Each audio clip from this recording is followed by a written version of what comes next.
Olá, eu sou Antônio Carlos Souza, sou psiquiatra clínico e sou psicodramatista. Um dos maiores físicos teóricos do século XX ele foi ganhador do Prêmio Nobel, um dos criadores da mecânica quântica, chamado Richard Feynman. E ele diz que nós nunca podemos estar definitivamente certos sobre nada. Nós só podemos ter certeza de que estamos errados. Isso é a essência do pensamento científico. Colocar em dúvida tudo o que está acontecendo para que nós sempre testemos. O contrário disso, que é a crença em que a pessoa está absolutamente certa de que está certa. A ciência, a única certeza que a ciência tem é que ela tem dúvida. Ou seja, ela pode comprovar o erro, mas ela não pode ter certeza do acerto. A medicina como um todo, o exercício é artístico de uma certa forma, porque muitas vezes ele não se reproduz, mas os fundamentos são científicos. Então a medicina e a psiquiatria como uma parte da medicina, ela segue exatamente isso. Nós sempre estamos nos aproximando de alguma coisa que seria o certo, mas nós nunca temos absoluta certeza de que é aquilo. Mas precisamos, e isso pode acontecer, ter certeza de que está errado. Existe uma máxima antiga em toda a medicina que é nem nunca, nem sempre, que exatamente introduz essa dúvida de que é difícil para o médico afirmar isso nunca acontece, nem acontecerá, ou isso é sempre assim, ou sempre será assim. Por isso essa máxima que acompanha a medicina, nem nunca, nem sempre. E a psiquiatria, como parte da medicina, acompanha a mesma coisa. Mas se há um conceito que é difícil para o paciente compreender, é o conceito de probabilidade. Uma vez eu vi escrito num livro que é mais fácil, não me recordo o autor, que é mais fácil a pessoa acreditar no impossível do que pensar em probabilidade.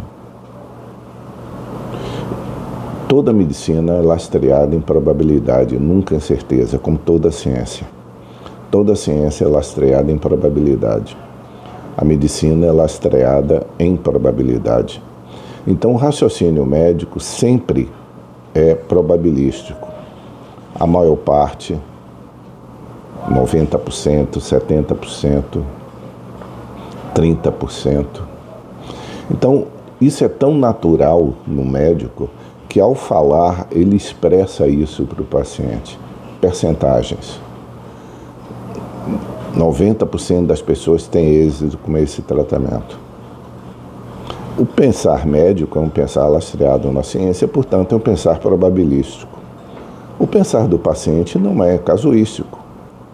Ou seja, se houver uma chance que o médico diga que a chance de acontecer algo errado é 1 em 1 trilhão, para o paciente que escuta, essa única chance poderá ser ele.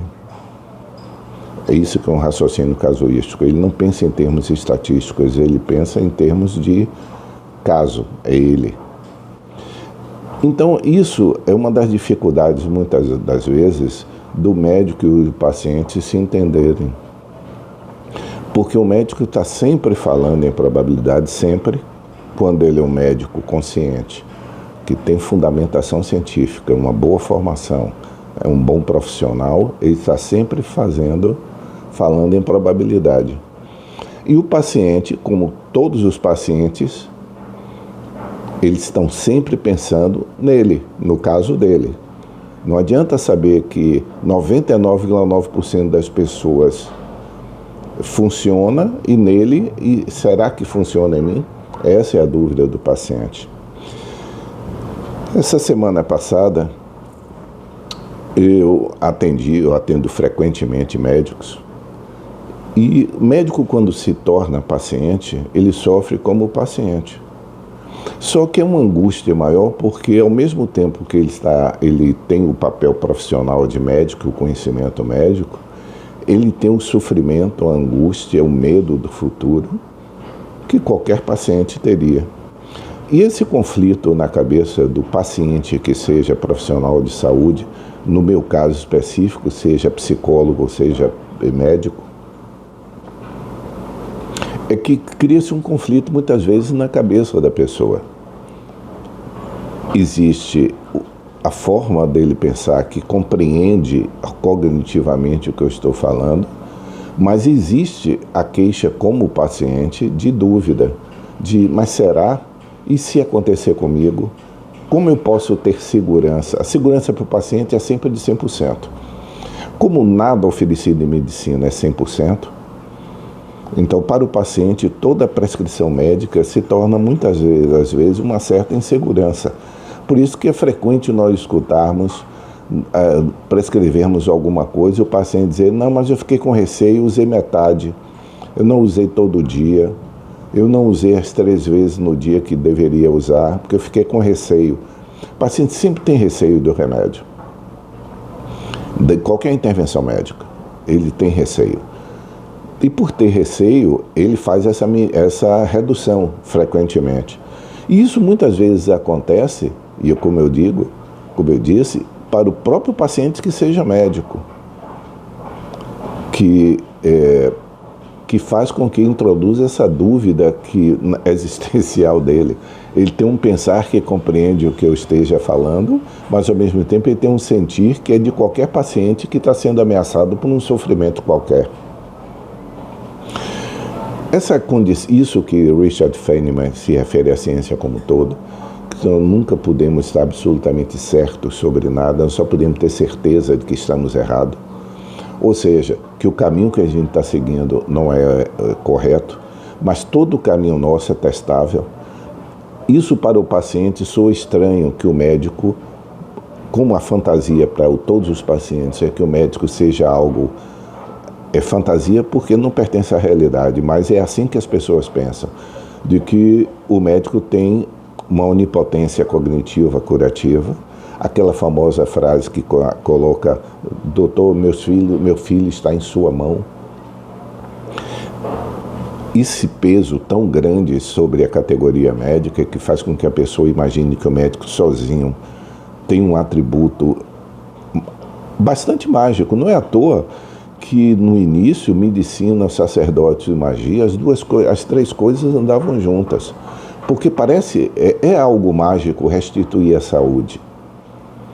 Então, para os pacientes que têm essa visão, e quase todos, eu diria todos têm, essa visão de que de alguma forma o médico tem um conhecimento completo sobre o que lhe está acontecendo e não tem essa visão científica de que estamos sempre fazendo aquilo que é mais provável, experimentando e refletindo, agindo e ponderando. A prescrição que eu estou fazendo está funcionando?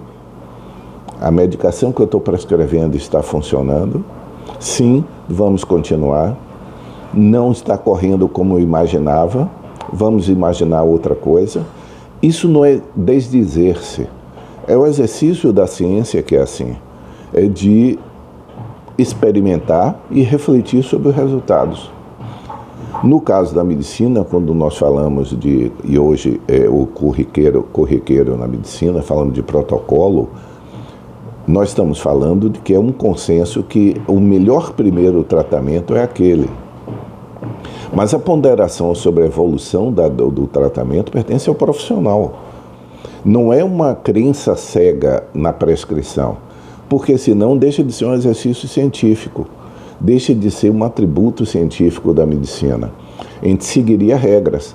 E aí qualquer inteligência artificial ou natural que não seja médico poderia, o lógico a isso, faremos isso. A questão não é só a indicação inicial. Por exemplo, eu prescrevi um estabilizador de humor X para uma pessoa que tem um transtorno afetivo bipolar. Eu tenho uma expectativa que eu manifesto ao paciente em termos de tempo e de resultado. O paciente tem a expectativa dele, que eu sempre inquiro qual é essa expectativa, e obviamente a expectativa dele é de cura total em pouquíssimo tempo. Eu tenho que explicitar para ele que a minha expectativa é diferente dessa. Não é cura total em pouquíssimo tempo. Há um tempo para as coisas funcionarem e nós atingiremos aquilo que for possível atingir. Mas em algum momento nós temos que reavaliar, até pela própria expressão do paciente, que muitas das vezes diz: doutor, será que está funcionando? Eu não estou vendo melhora, já tem 3 semanas, 4 semanas. Isso faz com que a gente volte àquele atributo de Richard Feynman. Nós nunca podemos ter certeza absoluta sobre nada, mas a única coisa que podemos ter certeza é que estamos errados. Para nós reconhecermos isso, é preciso essa avaliação contínua. Medicina não é prescrever e volte daqui a 3 anos. Medicina não é mágica. Como o paciente pode ter essa fantasia que nós temos que ter a obrigação de desfazer, que é uma fantasia. O médico não é onipotente. Ele não é onisciente nem onipotente. E na realidade é um exercício que metodicamente vai atingir algum objetivo. Nosso objetivo, pelo menos eu acho que nós temos sempre que desfazer essa fantasia, porque se não for comentado, o paciente continua esperando do médico algo que ele jamais poderá dar. Mas o próprio médico, o paciente tem direito de chegar com essa fantasia, mas o médico não pode ter essa fantasia. O médico tem que saber que ele anda sobre o chão. Cada passo segue-se ao outro. Um passo segue-se ao outro.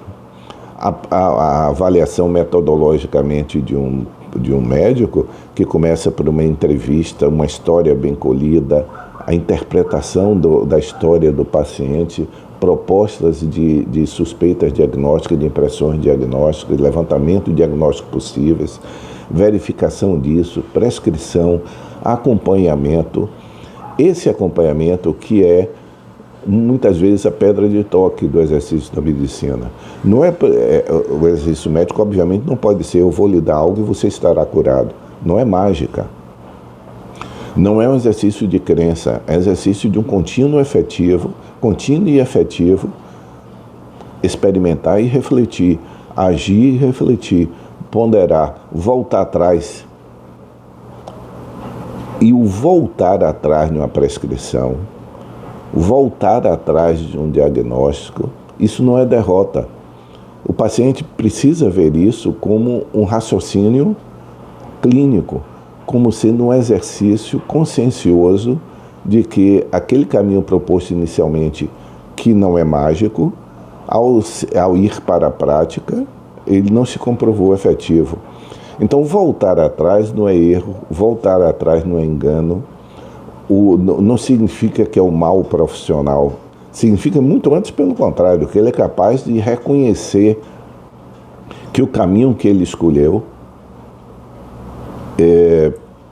não era o mais sensato naquele momento, pela evolução. No momento da prescrição parecia ser, mas na junção de remédio e paciente, as coisas não se comportam como todos os protocolos afirmam. Então, o protocolo é a aproximação é a primeira aproximação. A avaliação no paciente da aplicação do protocolo ou do consenso é que faz com que o exercício clínico seja um exercício científico e não mágico. Não é prescrever e largar de mão, não é prescrever e ter certeza que aquilo é certo, não. Eu vou terminar lembrando de Feynman: nós nunca podemos ter certeza absoluta sobre nada, falando sobre ciência. Nós só podemos ter certeza sobre estarmos errados. Espero que haja sido, como reflexão do ano, seja importante para a gente. Para mim sempre é pensar assim.